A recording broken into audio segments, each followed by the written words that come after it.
The views and opinions expressed in this program are not meant to alarm anyone, but merely start an intelligent discussion about an interesting phenomenon.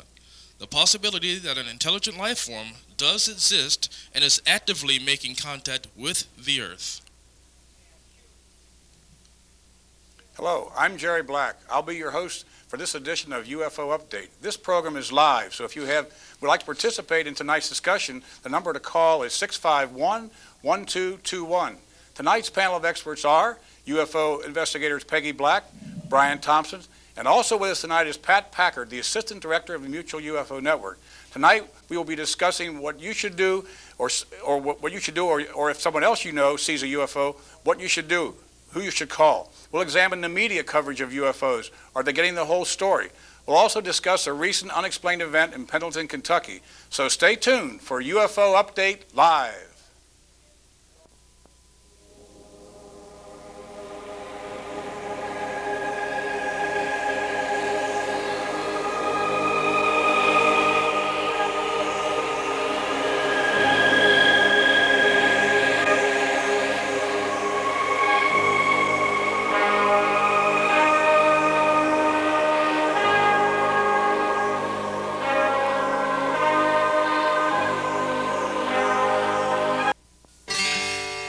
The homeless were winos, junkies. I didn't think it happened to people like me. Anybody can be homeless. I'm a single parent with 5 children. Well, I consider us middle-class people. You know, up until September, he had a good paying job. He was making $15 an hour. When I lost my job, I felt like the whole world's gone. I don't know what I'm going to do with my 3 children and I. We need a little help. Oh, Cincinnati, Cincinnati. Cincinnati, don't you see? There are people crying out around us in this land of opportunity. Oh, Cincinnati, Cincinnati, we can't turn the other way, 'cause the tears that they are crying are not far away. The free store is like a light at the end of the tunnel. I hope they help me. I don't know what's going to happen to us. In Cincinnati, things are beginning to change for people with disabilities, and the Metro's leading the way. We've made it easier for people with disabilities to get where they're going. Now, most buses on routes 43, 45, 46, 47, and 51 have wheelchair lifts. And that's just the beginning. In the future, all new Metro buses will be wheelchair lift equipped, making public transit available to everyone. The Metro. We're going places. Before we get started, I'd like to remind you people watching at home that we are live, and we would like to have you call us and ask any question concerning UFOs, or certainly express your view on UFOs. That number to call is 651-1221. Right now we're going to talk about a case that has been in the media attention in the last month or so concerning a case in Pendleton County in Kentucky involving a young family who called the police department first and then called the news media, involving a dead grass circle, perfect circle, on their farm down in Pendleton County. They called Pat Packard, myself, and my wife. We went down with the news media to investigate this case, and I'm going to turn this over to Pat and let him describe to you exactly what we found in Pendleton County and what the outcome of the investigation was. Pat? Well, what we found, Jerry, was what you described, a dead grass circle. We did find other circles in the area, which I'll talk about a little bit later. But we took some samples and did some various things with the circle to find out if there was any underlying structure that could have caused this circle. Naturally, the people in the media was saying that this was a UFO landing trace. So what we did is we dug around the outside of it, see if there's something underneath that could have caused the grass to die. We took samples and had 3 analyses done. And the net of all of that is that basically we don't have any evidence that it was what the media claimed it was, fairy ring, which is a fungus that spawns mushrooms many times and grows or dies, kills grass in a very nicely shaped circle. But we did have analysis done to show that it wasn't a hoax, or that they didn't kill the grass with grass or weed killer or anything like that. In fact, the people that own the farm, the Schluters, are very, very highly credible people, and I wouldn't even begin to think that that's what happened. But the media played it up pretty big, and we did some work with it. And I think we just got there too late. If we'd got there a little bit earlier, and that was the problem with finding out whether it was fairy ring or not, we got there at a time when it was too late to do an analysis that would in fact turned up the basic fungus that causes fairy ring. So with that in mind, it's still inconclusive. There were some other things in the area, and I don't know whether you want Peggy to talk about the lady that had a sighting in the area and some other rumors. Right, Pat. It seemed like when you and I were talking to a couple of reporters, I turned around and Peggy had about 20 people standing around her, and some men, women, and children were all listening to what she had to say about the circle. And also, she got an interview with a lady who had a sighting actually the night just before the circle was found. Peggy, can you tell us what this lady had to tell you about her sighting that night? I spoke with Jo Lynn Gosney, and she told me that the night before the circle was discovered, she had gone to bed about 1:30 in the morning, and about 2 a.m. something startled her animals. Her turkeys and cows were making such noise it woke her up. She went to the window, and what she saw was a UFO about 20 to 25 feet above their trees, which were close to the house. The UFO was larger than a car. It was larger on the bottom than on the top. It kind of became smaller to the top, and it twinkled like lights on a Christmas tree. She said she didn't feel scared at the time. She felt more curiosity and amazement. She went from her bedroom to her son's bedroom, looked out the window there, and then she proceeded to go outside, and she said she watched it for about an hour, and then she went to bed. We did find quite a few, didn't we, Pat, interesting reports besides the situation there on the farm with the dead grass circle. There were a lot of other interesting reports that we picked up on, I believe. Right. And as far as I'm concerned, what we learned there is that, for one thing, is that we now have 3 places we can take soil samples to for analysis, Pat. Right. It's we had a chance to meet a very nice family, the Schulster family, and we were able to do all this. And even though it turned out to very possibly be fairy ring, I think we gained a lot of knowledge, met a lot of interesting people, and now have 3 places again, as I said, where we can take soil samples in the future. Right. We have a caller on the phone. Ed, you're on with Update UFO. Yeah, I just want to ask UFO a question. update. What is your question? You remember about 10 years ago in the Lancaster, Kentucky, Stanford area, the people that supposedly were given a physical examination. I think it was all women attending a birthday party. It sounds familiar to a case that my wife and I investigated, but could you possibly be talking about Liberty, Kentucky? Yeah, I guess that was their residence, but they were over on Highway 27 at a restaurant celebrating a birthday that same evening, and then they went to Liberty, Kentucky from there. Okay, and on the way home. Right, the restaurant they were celebrating their birthday party from was in Stanford, Kentucky. It was called the Redwood Restaurant. The Redwood Restaurant. That's correct. Okay. Around in that same time frame, I had a cabin down there in the woods, and I was heading down there out of Lexington. And I noticed, which I know was not a star, but it was a constant large light. And it looked like it was right where I was going. And I followed approximately 40 minutes, 35 minutes, and this light did not move. And when I got to my cabin, it was not directly overhead, but it was right in the area. And this would have been about 10 miles south of where the Redwood Restaurant is, if you know the area. Yes, we had some other sightings all along that whole 6-month period from January until actually June or July of 1976. There were quite a few sightings we picked up on. It was another good case we also picked up on down there in Kentucky, too. And then the next day, daylight. This is really what I want to talk about. I was at the front door of my cabin outside. This is on the edge of a big hill that goes down to a government watershed. And I heard probably the loudest noise I've ever heard in my life. And, I was just totally startled. I froze, I couldn't do anything. But coming up off of that watershed was a government aircraft. It was a large jet. And evidently it was in climb to get over the top of my cabin and was doing, I guess, that ground skimming exercises. So I just maybe thought, well, maybe that light I'd seen the night before had something to do with a military connection. Well, that could have very possibly been. In the Kentucky case, we weren't just dealing with a light. We were dealing with a very metallic object over the treetops, which was about 90, I should say, to 100 feet in diameter. So I'm not sure about your situation, but we really feel in Kentucky those women did very definitely see something unusual. Yeah. Well, I just made the connection there because the night before I had seen the light, and the very next day, I don't know why that light would hang in the sky like that, and I definitely know it was not a star. It was way too large for a star and too bright and fixed. It actually stayed there. Like I said, I was able to approach it for maybe 40 minutes, and right in the exact same area where that aircraft came up over the back of my cabin the next day in daylight. So I don't know if you'd heard anything in that area at that time. This is about approximately 10 years ago. Not really. Maybe, Ed, you started to wonder if that aircraft was some follow-up. Right, yeah, part of the light the night from the night before.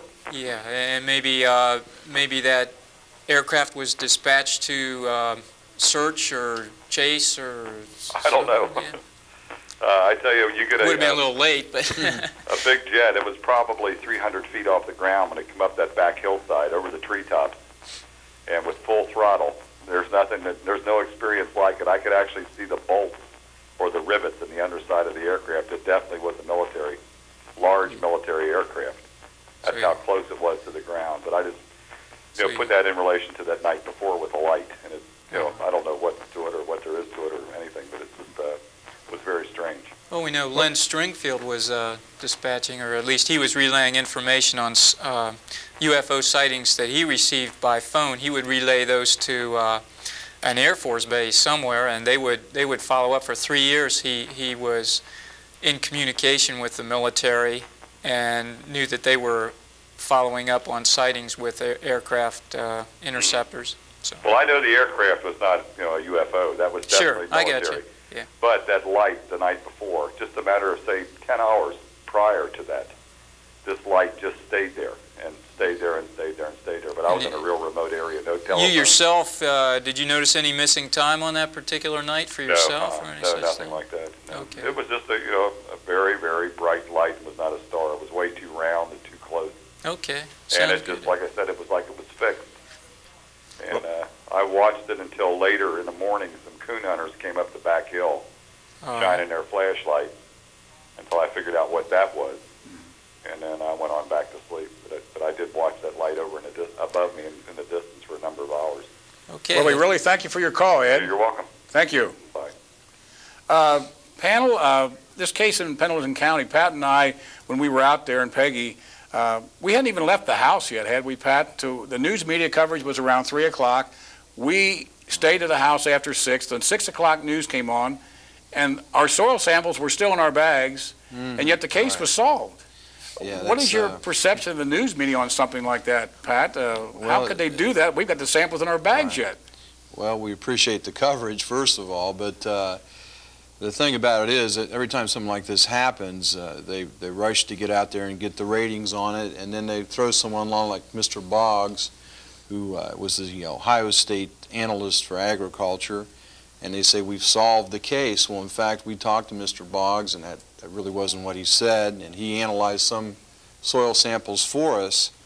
I just think they want to close it up, get their credibility, and move on. They've squeezed out their market share or whatever, and on to the next thing. But certainly, and I know we've related to them many times, that give us a few days or a week, and we'll have the samples back, and we can have an answer, at least a scientific attempt at an answer, like in this particular case, and we can supply some facts. But they're in a hurry to get on to the next thing, and I'm sure they've got their reasons for that, but it doesn't help as far as supplying facts to the public as far as we're concerned. And it's happened several times in the last few months, as you well know. So, do you have any comments on that, Brian? The reaction of the media, maybe in case you were investigating a different case or whatever? Have they ever done the same thing to you? Or I haven't really been on any breaking news sorts of stories. I've been interviewed on the phone from time to time, and maybe a short little clip after the movie Intruders, but I was treated fairly and it went okay. Now, if we want to talk about the Jerry Springer show... You're being modest there, Brian. We remember you on the Jerry Springer show well, we can't call the Jerry Springer show news, but I do remember people coming up to me and telling me what to say and coaxing me into fighting with Phil Klass from Washington, D.C. there, and also I made a comment that I believe that the abductees believe what they're saying, and shortly thereafter I was told that they'd have to edit that out because it wasn't a strong statement, and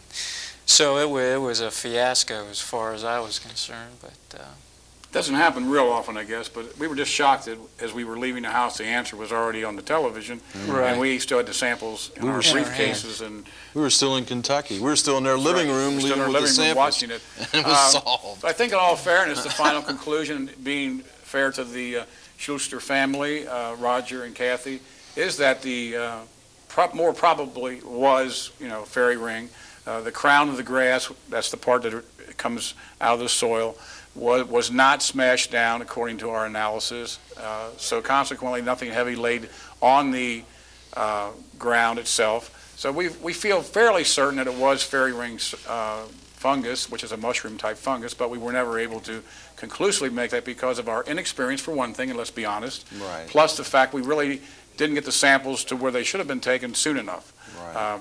I want to thank the extension agents, both in Ohio and Kentucky, and that is Mr. Darrell Sargent from Kentucky and Mr. Joseph Boggs from Ohio, for their cooperation with us, and they've been very kind in talking to us and explaining to us what to do the next time this happens, and we'll be a lot wiser the next time out. If there is a circle, whether it be a burnt circle or a dead grass circle, we'll know where to go with the information and get hopefully a conclusion one way or the other. Quickly, in fact, very quickly, hopefully. One thing I want to add, if I can, the Schluters, a lot of people have been fooled by fairy ring, and a lot of college graduates and PhDs and other people, so this could be the case. They certainly didn't do anything at all, other than bring it to our attention, and we appreciate that. Right. Yeah, so it was a rewarding experience. It really was a rewarding experience, honestly. Don't forget our number to call is 651-1221 if you have a question to ask on UFOs, or if you just want to make comments on UFOs, and if you're against UFOs and want to kind of ride us a little bit or give us your comments why you don't believe in UFOs, please be sure and give us a call. Let's talk about abductions for a moment, Pat. What should be done if someone suspects that they or someone else they know has been involved in an unusual occurrence? Well, I guess the first thing I'd say about that, if it's not really bothering them, I wouldn't do anything about it. If they're upset about it and they feel that they're afraid to go into certain rooms or afraid to go outside, or it's really bothering them, then they should probably contact actually Peggy here, or Brian, as a matter of fact, and Peggy and Jerry, I might add, have a support group that people come and talk about these experiences. Brian does some research into that field and offers a little bit different type of help for people. So that's the first thing I'd say about it is maybe Brian wants to talk about what he does more specifically. Right, Brian. You've been involved with 30 some odd cases of abduction and working with these people. What's your opinion about the abduction phenomena? How really believable is it? How concerned should we be about it? And what should we do about it? Well, I guess we want to be concerned because if it's true, these are, as Bud Hopkins would say, this is the story of the century. And if it's true regarding children being abducted and maybe even unborn babies being abducted, then I can't think of anybody who wouldn't be moved by that kind of problem. On the other hand, if it's just people that are concerned about what might be going on, we have to be patient with them and listen to their whole story and try to tease out what's real, what isn't, how much of it is an honest concern and adds credence to the abduction problem. As far as what to do, if somebody calls and they're distressed at the time, taking the time to speak easy, let them know that there's plenty of time for them to tell about it, remind them that people aren't, as the stories go, abducted daily or hourly. It's more like a passage of maybe weeks or months, years before a recurrence. So there's a respite there. They have time to collect their thoughts, talk with other people. Maybe if they want to think about preparing for a future abduction, they can know what to look for, what to think of. continually write down notes, things that might cross their mind in the interim. So maybe that's for starters there. So. What about the implant situation, Brian? We just talked about that between you and I and Pat a few moments ago. What is the status on the latest implant situation at MIT? Yeah. Well, with just I guess to bring people up to speed, if we might, alien implants would refer to the small, whatever kind of material it might be, objects that are placed into the head, supposedly, and for that matter, other parts of the body, maybe into the ear, up the nose. You might remember from the movie Intruders, they depicted the little boy waking up in the morning with his nose bleeding, and indeed I hear people complain about that same sort of thing. So currently we're at odds. There's no implant that I know of. Personally, Pat will get around to has a story, an update from Houston. I've talked to the wife of David Pritchard as of today.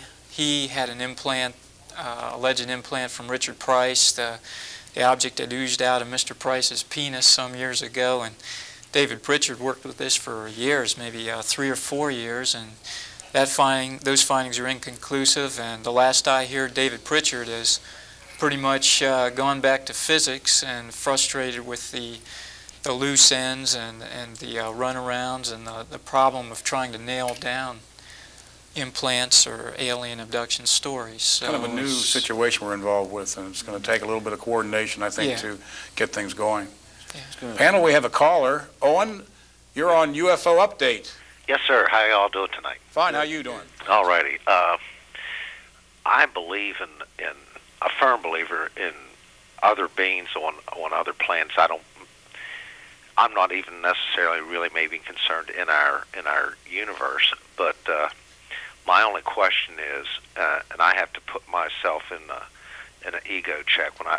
What would outer space for an alien being of any sort that would have the intelligence or the magnitude to come to this planet unradar detected with very little evidence, what do they want from us? I mean, here we are, we're still traveling by the wheel, we're still doing very, very primitive things. I mean, even our best shots at everything are so primitive, and what would they want? What do they have? Is this really something that's going on, or is a lot of this an ego thing for humans? Well, in my opinion, first of all, we haven't established the fact that UFOs really exist in terms of extraterrestrial beings. It has not been a proven situation yet. There's very strong indication that the evidence does reflect that situation. Your one comment about radar, however, is wrong. They have been picked up on radar many, many times, Owen, and this has been done in 1952 over the Capitol building. There was about 13 UFOs picked up over radar. Jets were summoned in. They disappeared off the radar and then went right back to their base. When they went back to their base, the UFOs again came on the screen again. So they have been seen many, many times on radar. But again, we still don't have a conclusive answer as to what we're dealing with yet, and that's what we're all trying to find out.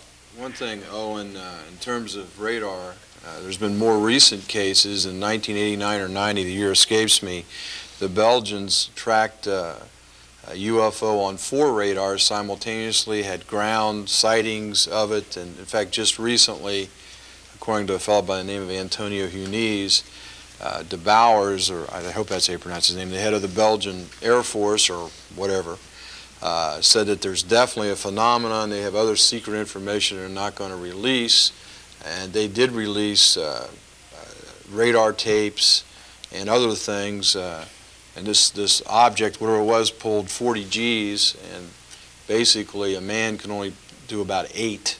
So what it was, no one knows. I wouldn't tell you there's anything to be interested here in particular either, but we know that radar, even from people that use the wheel, radar can be defeated by things like the stealth bombers and what have you. So I'm sure it would be, if they want to get around the radar, it'd be no problem. My father worked for the federal government for 33 years, and I won't elaborate on the capacity, but he told me years ago, all three of us boys, I had two brothers, that if we knew of any kind of the things that was really going on, not necessarily with the United States as one individual, but as other countries itself involved, that we would just be at a state of awe. I mean, that the whole country would be absolutely spellbound at some of the things that can be done today. That, I mean, as soon as anything's put into production, it's been obsolete for 10 years to start with, and as in the stealth. And, I mean, that's obsolete the minute that it hit the landing strip. Right. And Owen, we want to really thank you for your call. Thank you, sir. We're going to have to move on. We really appreciate you calling. Thank you.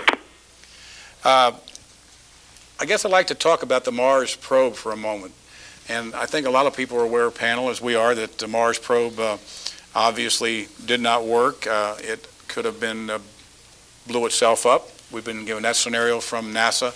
We've given another scenario, which is that they couldn't communicate with it after 5 days, and so obviously they just lost contact and don't know what really happened to it. What is your opinion about the possibility there, Brian, of some sabotage possibly there? Because I'm sure you're aware that Russia was involved with Mars probes as late as 1989, two of them which never made their destination either, or if they did, they went out very shortly thereafter. So is there some sabotage going on here, or is it just a bad luck streak, as it were? Or? Yeah, I've heard from Richard Hoagland that, as the story goes, I guess it was a Soviet satellite called Phobos. Right. The moon, Phobos. Moon. The moon is going to certain thanks. Right, Pat. whatever. But anyway, before they're shut down or supposedly shut down, evidently there were pictures of UFOs being sent back. Now, if Richard Hoagland goes on to speculate that maybe it didn't really shut down and continued to transmit pictures, and that brings us to the face on Mars, and the fact that maybe we wanted to explore those items with the Mars Observer, and that maybe the Mars Observer hasn't really been destroyed or destroyed itself, but is currently sending back pictures, and we don't know. That's an interesting angle. $980 million is a lot of money to get nothing back from it, and that's my complaint. We do have another caller, though, panel. Paul, you're on UFO Update. What's your question? In 1949, August the 19th, I seen an object, which I found out later was 2,000 feet in diameter, which would make it almost 2 miles in diameter, 10,000 feet in diameter. And it came above the searchlight, and other people seen it too. I was hoping some of them would call in. Paul, we're planning to discuss that particular event in the second half of our show, so would you stay tuned? You're going to hear. I'll hang on. Well, you'll have to hang up, but if you can just listen, the second half of the show, we will be dealing with more specifics about that case, which occurred in Norwood. Will it be the same number, sir? Please? Will it be the same phone number? Yes. Yes. Okay. Thank you. Thank you, Paul. In fact, if I could say something about the probe to Mars that came around, there were some photographs on Sightings or one of those shows, and it came around and filmed a flat elliptical dish of some type, 25 kilometers, I beg your pardon, supposedly in diameter. But what that was, or whether it was a film blip or who knows what, there's no way to know what happened to that. I'd probably ascribe it all to human error than to think we're sending back secret photographs, but I guess anything's possible. But certainly our intelligence would have picked up on that, I would think, somewhere along the line, if it was that big of an event. I'm not saying that it's still sending back pictures, but Richard Hoagland, by the way, is the fellow that thinks the face on Mars, and he has a lot of mathematical calculations about a city being there that are somewhat suspect. But well, I think that's what makes the Mars Observer interesting to sure. the UFO group, is that there is a face on Mars, or what looks to be a face on Mars, or what people are presenting as a face on Mars. And Richard Hoagland's taken the time to chase after NASA, try to get them to focus on that particular sector of the Mars surface again. And he's pretty much spent the last 10 years of his life pursuing that day in and day out. So obviously he's one disappointed guy, but Panel, I I'd hate love to to tell you, see but it. we're going to have to take a break. We're going to be talking about Peggy and the new support group she's got in the second half, some other UFO abductions. So UFO Update Live. We'll be back after these messages.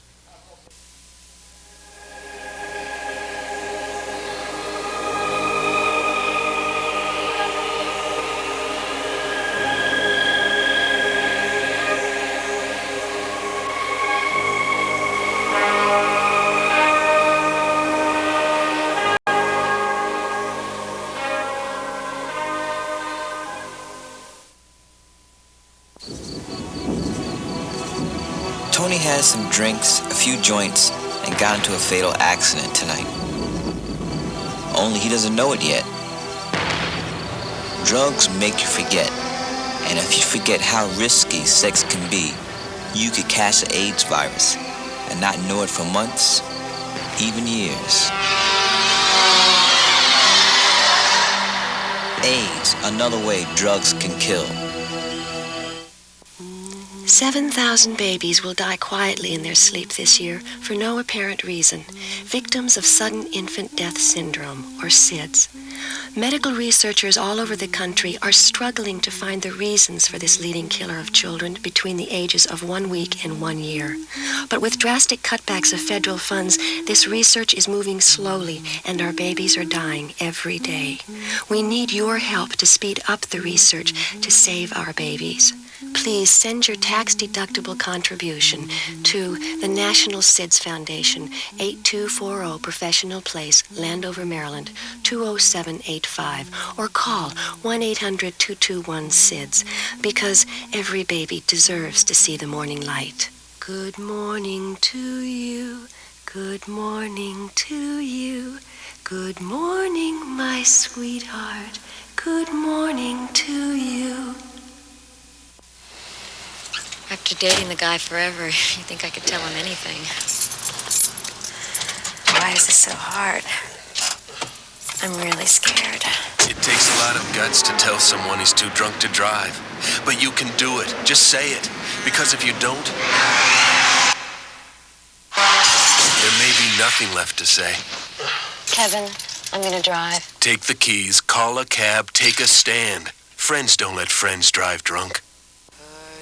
Little baby, don't say a word. Last year, thousands of innocent children were caught in the crossfire of violent crime. And it's not just the children who suffer. How much longer will you let this go on? Call this number now. We'll send you information on how you can protect your children from crime and drugs in your neighborhood. Together, we will take a bite out of crime. Welcome back. We're talking with UFO investigators Peggy Black, Pat Packard, and Brian Thompson. You may have noticed we changed the name of the program to UFO Update. We decided to change the name to emphasize our goal of separating fact from fiction, and that's the reason for the change in the name. I'd like to just reintroduce our panel. I mentioned to you their names, but Brian works kind of an abduction type scenarios here lately in the last 5 or 6 years. Would you say at least, Brian, if not more? Yeah, 5 or 6 years ago. Peggy, my wife, has been an investigator for 17 years, researcher and investigator, and we're going to talk with her in a moment about her experience. And Pat, my good friend Pat here, besides being a great basketball player, is also has a new group started, his own group called Ask, and we're going to get more involved with that in the second half of this show.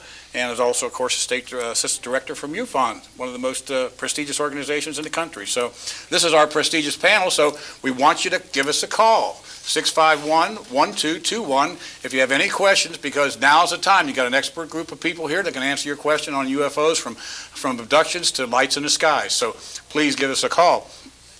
I want to ask my wife, Peggy, and we're going to ask most of the panel this question, but do you really feel that aliens are interacting with people? Or, in other words, are abductions really occurring? And what does the UFO phenomenon mean to you? My wife, Peggy, had an experience in '73 before I met her involving an alleged UFO abduction, which she went under hypnosis for after I met her. And under hypnosis, she purportedly was taken aboard a UFO craft and examined. So, Peggy, just give the audience out there a brief idea or feeling about your feelings towards that experience. Do you really feel it was real? Do you feel there was anything to it at all more than, it wasn't a dream, obviously, because you lost an hour and a half's worth of time, but do you really feel you were actually taken aboard this UFO craft? And that would be interesting for people to really know out here. Well, I know that what I saw was really real, but what it was, to this day, I don't really know. Whether it was extraterrestrial, I never saw a solid object. I saw what appeared to be lights that changed shape and did many strange things. As far as aliens, I had a very strong feeling at one point in my sighting that something was watching me, and under hypnosis I saw two beings inside the ball of light, one reaching for a lever and one looking straight ahead towards where I was.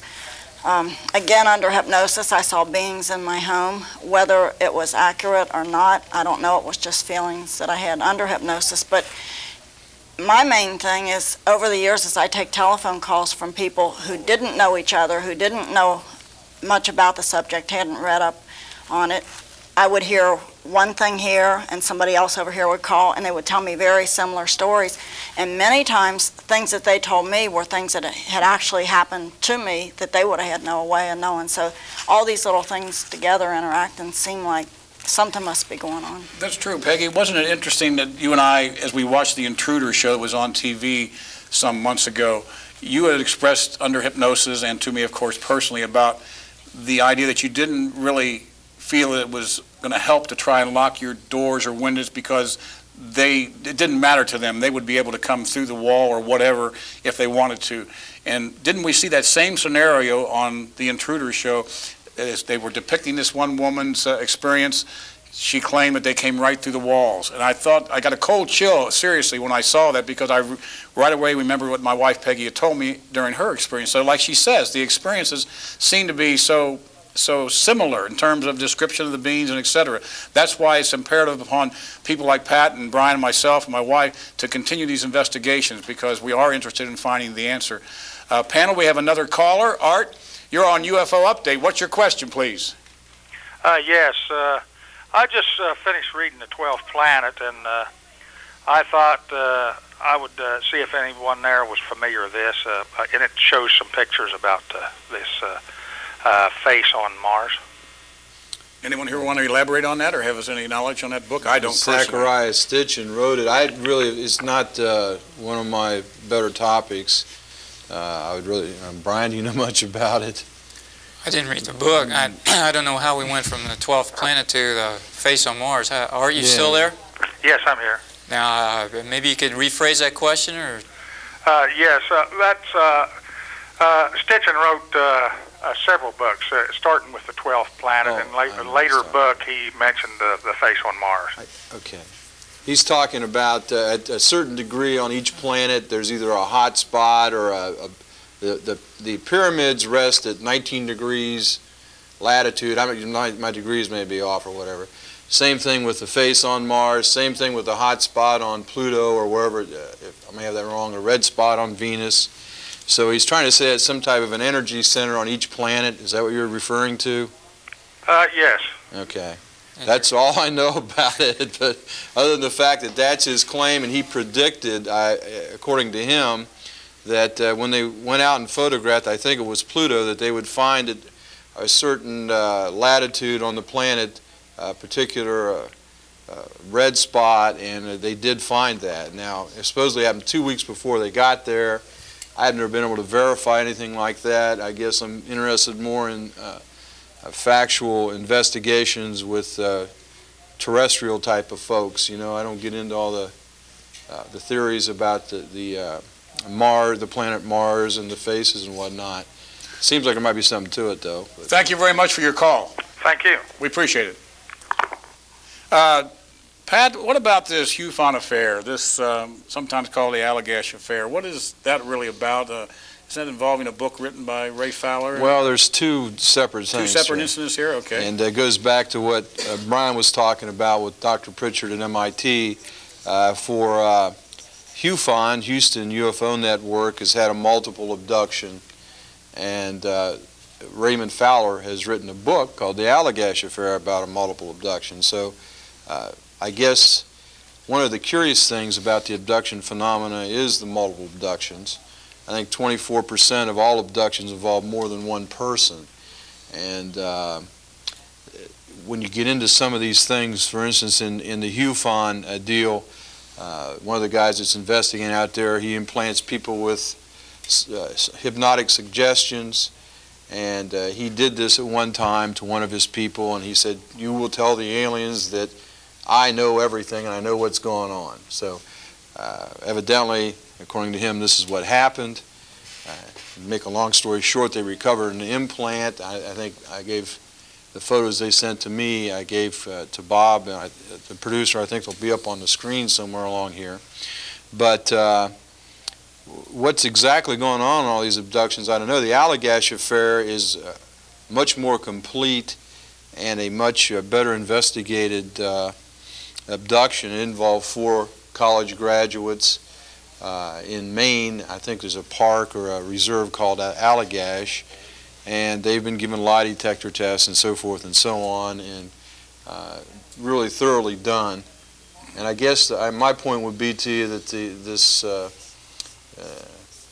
the multiple abductions would be a place to start and a place to investigate, because either they're hoaxes or we've got a real phenomenon on our hands. And when you involve 4 and 5 and 6 people in an abduction, it's pretty tough to hold a hoax together, as you know, with more than 1 or 2 people. So, a panel, we got another caller. Vicki, you're on UFO Update. What is your question or comment?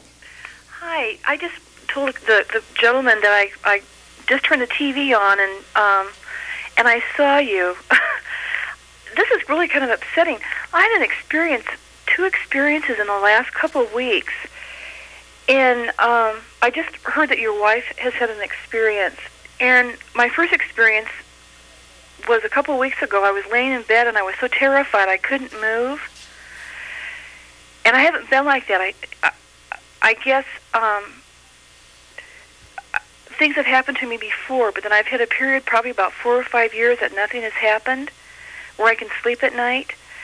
And then last week it was really hot, and I ended up spending the night with my daughter.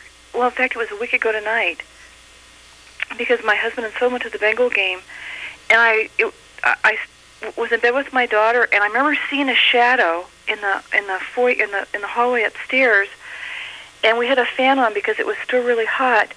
And then I remember I was sound asleep, and I remember sensing something, and I woke up, and I remember hearing this noise, and it was just like this. I don't know. I guess what I'm calling about is just I would really like to talk to somebody, because I remember laying there and hearing this noise and just knowing that it was a UFO. And then all of a sudden, kind of just realizing that I was being pulled from the bed and blacking out. The type of scenario that you're talking about, Vicki, has become more commonplace in the last 5 to 8 years, I would say. It seems like in the beginning it was someone in their car and they seen an object coming towards them or hovering over the top of their car. They were outside in their yard.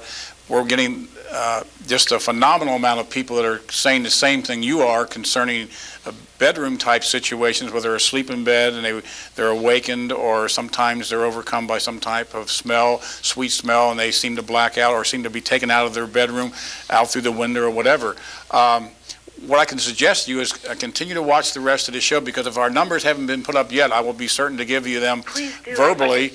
And my wife, as you may have heard, or we probably didn't hear if you just turned it on, is involved in a UFO support group right at this time. Our next meeting will be October 19th, 1993, of course, and at the Milford Library. Now, so what I'm saying to you is that when we give you the number, please give us a call tomorrow, and my wife will be happy to talk with you about your situation and let you know about our group, and we'll be happy to have you come and talk more about that, okay? Can I ask you something else, too? Go ahead. Do people that have been abducted, I have seen 3 UFOs in my lifetime. In fact, the last one was in Iowa. We were in Iowa in July. And, I live in Milford. But I saw a UFO in July. In fact, it was the 4th of July. And then also I've seen a UFO in I think like in '88 in Richmond. Vicki, if you're asking if it's common for people who have the bedroom experience that you described to see UFOs, the answer is yes. That's part and parcel to the abductee profile. Right. And again, we're gonna have to go to another caller, Vicki, but we want you to listen for our number and give us a call tomorrow. Thank you very much for your call. Thank you very much. Thank you very much. Bye-bye. I can interject one thing real quickly. A lot of people, Dr. Baker at Kentucky and a lot of the critics, talk about people like this having hypnagogic or hypnopompic dreams, which is a dream where you're waking or falling asleep, you feel a presence in your room, etc. But actually 44% of respondents in Dr. Bullard's study from Indiana University were abducted from their car and were not at sleep at all, and 22% were abducted from parks or whatever. So 2/3 of the people don't have a sleep-related experience, and that doesn't, they're trying to discredit all the abductees by saying they're all hypnopompic or hypnagogic dreams. Or or sleep paralysis. Sleep paralysis is a common term for it. Yeah. And it's just simply not the case or anywhere close to it, and they have no rational explanation for the multiple abductions or the car abductions or whatever. So, well, I'm going to give those numbers out real quick now, if I could. To get a hold of Peggy and myself, it's 625-2613. To get a hold of Pat Packard here, it's 860-4250. So we'll try to have those numbers flashed on the screen again for you, but this is how you can get in touch with us tomorrow at any time involving anything concerning UFOs and like Vicki's experience here. I think now's about time for Brian to give us a quick scenario, because we're running out of time, and I want to get Peggy's support group thing in too, about the Norwood situation. The St. Peter and Paul Church held their last festival just this summer, and this is the church that had the famous sighting back in 1949, in August of 1949, involving a large object in the sky that Paul was referring to earlier, one of our callers. And in this situation, one of these large lights that people use to attract crowds was being shown into the sky and picked up this UFO and was seen on many different nights. Brian, you want to relate to that because you're certainly involved with that more than I. You studied that case certainly a lot better than I have. So just give us a brief scenario of what happened there and then what were the final conclusions. Well, I guess much goes right to the scenario where the sergeant, I guess he was with the ROTC crew at the University of Cincinnati, was running a huge searchlight to draw a crowd, and in the midst of this, the searchlight beam caught a huge object up in the sky. Thousands of people were taking this in and pointing up, and they had plenty of time to talk it over at the time. The chief of police was there with a movie camera. The mayor of Norwood witnessed this. And at the same time, this was all going on, a military vehicle pulled up, an officer walked over to the searchlight and ordered the searchlight turned off. There was a young boy standing there, age 7 years old, and he witnessed the event. The officer, having ordered the searchlight turned off, it wasn't turned off. Father Miller approached the scene. He begged the searchlight to stay on, and the officer finally wrapped it up by saying, "If you don't turn it out, I'll shoot it out." Did some hypnosis with Paul, who called earlier, and heard some more details on other aspects of his life. His mother was leaving a bakery in the neighborhood, happened to see the same thing in the sky that everybody else was seeing. And also her husband saw it. She had some experiences later that same evening, but this huge beam casting a light on the bottom of this craft also revealed some fleeting objects that would stream down the beam and cut out at right angles. And maybe we have Paul or his mother back on the phone right now. I'm not sure, but that might add another dimension. We do have a caller. Paul, you're on UFO Update. Please go ahead. Hello? Paul, are you there with your mother? No, I'm not. I'm at my own apartment. Okay. You've heard Brian give a scenario on the case. Is there a brief paragraph you can add to that? I can't hear you. Paul, you remember standing there when you were 7 years old? Yes, sir, that's correct, 7 years old. How did you feel at the time there, Paul? At the time, I was shaking. Uh-huh. And you remember telling your parents about it afterwards? You got home later than they did that night. Yes, I do remember. Okay, and that's about all we can say, Paul. If your mom happened to be on hand, I guess we'd ask her about that blue beam that appeared on her chest that the middle of that night there, and She's listening, so tell her to call. Okay. We want to thank you for calling back, Paul. Thanks, Paul. All right, thank you. Bye-bye. Thank you. I definitely want to get in right now to the support group that Peggy Black, my wife, has been wanting to do for years and years and years, and has finally gotten around to doing it. I want her to give a brief scenario about this support group, which has had 2 meetings so far, and what she anticipates gaining out of this in terms of benefits to the people, and just give us a scenario, Peg, of what you expect to accomplish here with the support group you've started. Well, we began our support group 2 months ago after many years of getting telephone calls, and one of the main things people would ask me after they'd tell me about their sighting would be, did you ever hear that before? Has anybody ever said that to you? And I heard over and over so many times that they thought that they were the only ones that experienced certain things. Also, they always felt like they were being ridiculed if they would speak of their experience to friends or family or what have you.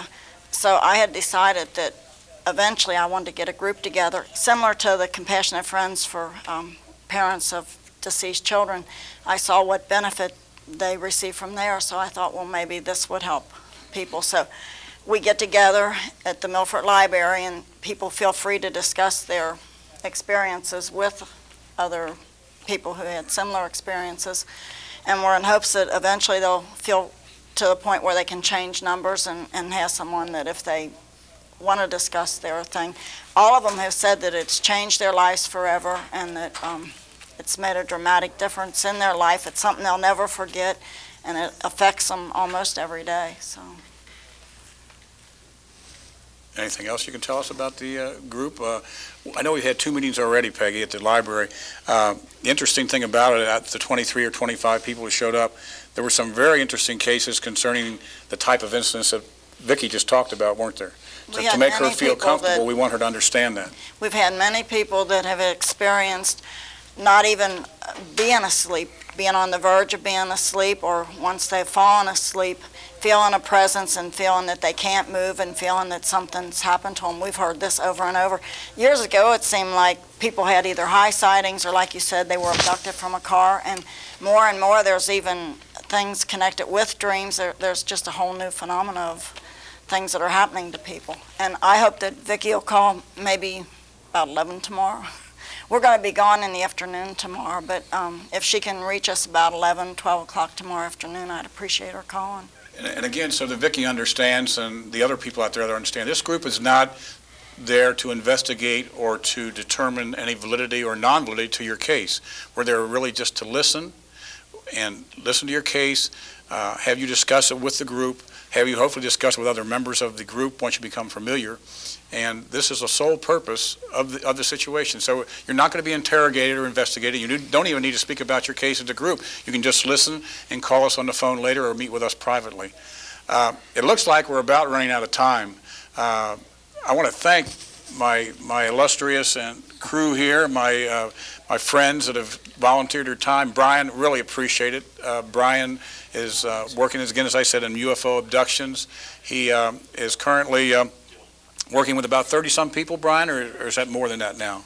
Well, it's to a certain extent. There might be working with people, but there's 100. Right. Yeah, 100 people, I mean. And Brian is working in a place where we hopefully might someday find a UFO answer. To my wife, Peggy, I want to thank her for being here. To my UFO partner and my lifetime partner, thanks, sweetheart, for doing the show. You did an excellent job. We really appreciate it. To my basketball buddy and UFO investigator and just everything. This guy is a real go-getter. He's going to be heard about in this UFO field for many years to come. Pat Packard, Systems Director for Mutual UFO Network, and also the leader and director of ASK. And his number again is 860-4250. Our number again here for Peggy and I is 625-2613. We wish all of you to watch for our second show. Hopefully in 2 months we'll be back with another show. Until that time, thank you for watching UFO Update Live.